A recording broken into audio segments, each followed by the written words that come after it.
Well, Barack Obama's speech is all the rage on talk radio tonight. At issue, Obama's outrage. The question, why now? Time now for America's Voice, where we check in with two of the nation's top radio hosts. And tonight, we are joined by Ed Schultz on the left and John Carlson on the right. Good evening, gentlemen.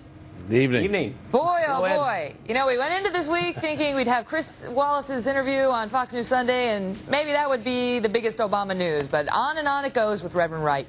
Ed, let me start with you. You're an Obama fan. Do you think this has finally put an end to the matter? I think it has. I really do, Megan. I thought we saw leadership today from Senator Obama. He could have sent out a press release. He could have dodged the story. He held a press conference and he took the questions right up front. And what has happened here is that Reverend Wright has gone from a reverend to a political figure. And there is a difference. And Barack Obama showed leadership today by, first of all, compassionately accepting the way the Reverend was several weeks ago, and now coming back and realizing that this is not good for America and taking a step and distancing himself from the Reverend. I thought it was a very bold move, and it was the perfect way to handle it, very presidential. John, was this a press conference that Obama needed to have several weeks ago after we first saw those sound bites? Well, sure. This was not leadership. This was desperation. And we're talking about somebody who, when you look at Reverend Wright, Barack Obama says, this isn't the man that I knew 20 years ago. Well, this is the man that America knew 60 days ago. Basically, this is Jeremiah Wright validating the Jeremiah Wright in those snippets and in those sound bites and in that video. The bottom line is Barack Obama can't cover for this guy anymore. He's tried. He tried by saying after the first outbursts that, well, these are just out-of-context snippets, and I can't disown this man any more than I could disown my own grandma. And then he went on the ABC program The View and said that the Reverend had admitted and acknowledged that his remarks were inappropriate, which was untrue. And then we had stage 3 yesterday where he said, well, the Reverend speaks for himself and I speak for myself. And today, basically, he says, get this guy out of my life, do what it takes. You know, throw him under the bus. I'll drive the bus. I got to sever ties with this fellow. Ed, what about it? You know, he raises a fair point in suggesting that Obama has given us different positions on Reverend Wright. First, he said the race speech would be the rhetorical endpoint. Then he said, actually, Reverend Wright is a legitimate issue in the campaign. And then today we heard him.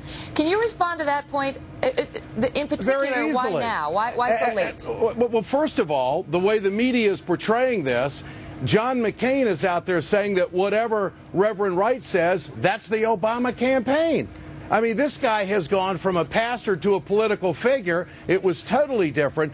Barack Obama has been very consistent all along on where he stands with Reverend Wright. Reverend Wright speaks for himself. He doesn't speak for Barack Obama or the Obama campaign, but it was being portrayed by the competition, the Republicans, that anytime Reverend Wright would say something, they'd stick it right to the Obama camp.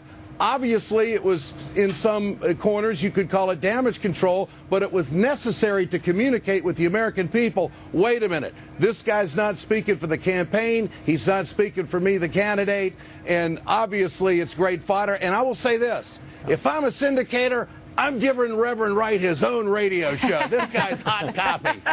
Yeah, I can see your point. Now, John, what about it? His point is that Reverend Wright, his status has changed. He's gone from pastor to public figure and even political pundit over the past few days and weeks. He's always been that in Chicago. It's just that now America knows more about this guy.